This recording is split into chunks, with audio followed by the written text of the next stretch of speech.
Hello. We are Pocket Play. We are a newly formed family and friends company based on Aurora, Illinois and Los Angeles, California. We have experience creating wooden toys, but we are now expanding to develop printed board and card games. We are proud to present to you our first card game, Más o Menos. We hope you find it interesting and can help us by backing us up. This game is simple, fun and dynamic. It consists of a special deck of animal cards. Each card has listed a set of values based on 6 categories: speed, longevity, aggressiveness, strength, population and size. The deck is the size of a regular poker deck, so it can fit in any purse or pocket. How old can the players be to play this game? Players can be as young as 8 years old and they can be as old as very old, as long as the player can see the cards. Gotcha. Please continue. Separate the category cards from the animal cards and put them in a pile in the middle of the table. Is this a category card? Yes. There are 12 category cards. 2 of each of the 6 categories. You will know they are category cards because they have the titles of speed, longevity, size, aggressiveness, population and strength. Provide 5 animal cards to each player. The rest of the cards go in the middle facing down. These are now the community pile to draw from. Put them next to the category cards pile. Start the game taking turns in clockwise direction. Wait a minute. Who goes first? I suggest, to determine who goes first, each player picks a card from the community pile, and whoever gets the card with the biggest number, in any of the categories, goes first. How many players can play this game in one given moment? Well, you need to have at least 2 players. I don't think it would be much fun to play it by yourself, but you are welcome to try. A deck can accommodate as many as 6 players.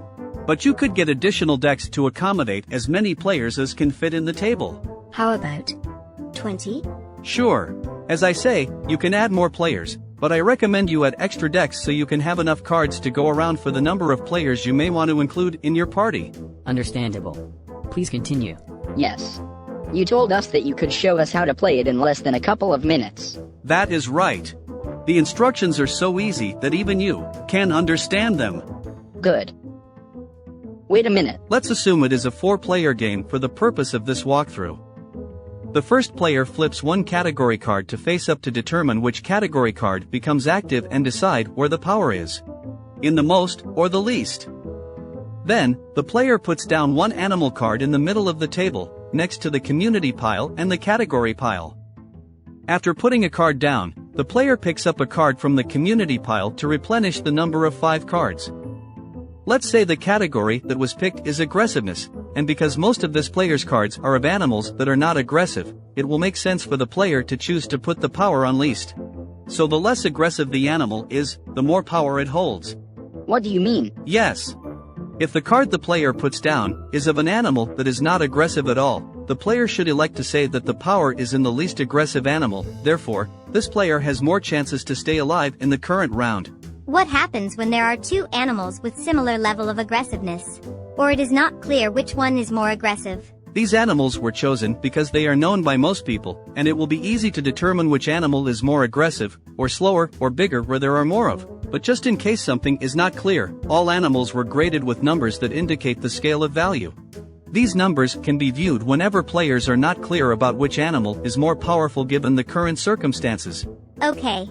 It makes sense. Player 2 needs to put down on top of the previous player's animal card, a card that can beat the current animal, based on the active category and the focus of the scale of power.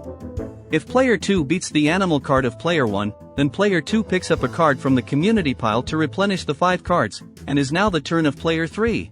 If player 3 puts down an animal card that beats the card of player 2, the round continues to the next player. But, if player 3 doesn't have an animal card capable of beating the current animal card, player 3 gets to draw the 6th card before, instead of after putting a card down. If player 3 still has nothing useful, then, player 3 must get rid of one card by putting it under the community pile facing down. Since player 3 could not beat player 2, the round stops and the player with the unbeaten animal card gets to keep the current category card as a victory token. Everybody keep their current cards and the winner of the round gets to start the new round by flipping a new category card and choosing where the focus of power will be, the most or the least. The game can end at any given moment. And the winner is the player who collected the most category cards. The game can also end when the last category card is won. So, the player that collects the most category cards wins the game? That is correct. I saw some cards in the deck that don't feature animals. How do we use those? Good question. There are additional non-animal cards in the deck that can be used instead of using an animal card. Try saving them for situations when the player lacks of animal cards capable of beating the current animal contender. These cards are always good lifesavers. The game comes with 30 animals. 2 cards of each animal. 60 animal cards in total. The game also comes with 2 cards for each one of the 6 categories. 12 category cards in total. The speed card activates the speed category and ranks the value of the animals based on how fast or how slow animals are in relationship to each other. The longevity card activates the longevity category and ranks the value of the animals based on how long or how little animal lives in relationship to each other. The aggressiveness card activates the aggressiveness category and ranks the value of the animals based on how aggressive or how docile animals are in relationship to each other. The strength card activates the strength category and ranks the value of the animals based on how strong or how weak animals are. The population card activates the population category and ranks the value of the animals based on how many or how few are. The size card activates the size category and ranks the value of the animals based on how big or how small they are. In addition, this game comes with 2 cards for each of the 4 non-animal cards, 8 in total. The backward card changes the direction of the turns of the players. The jump card skips the next player. The switch categories card allows the player to decide which category will activate and which end will hold the power. If a player uses this card, then the current category card must be moved facing down to the bottom of the category card pile and the new switch category card takes its place facing up.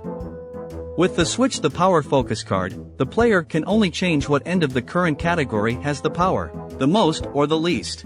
So, if we pick up one or more of these non-animal cards along the way, we can choose not to use them right away? That is correct. You can use them, but it would be more strategic for you to save them for times you lack of an animal that can beat the previous player's animal card. Understood. Thank you. Additional card sets will be available in future campaigns that will be compatible with these cards to extend or complement this current deck. We are working on sets of mythical animals, popular culture monsters, aliens, insects, sea creatures, and more. Wait a minute. I love monsters and aliens. Did I hear right? You said that future decks of cards with monsters can be combined with this animal cards and both decks will be compatible? Correct. Cool. Thank you for your support.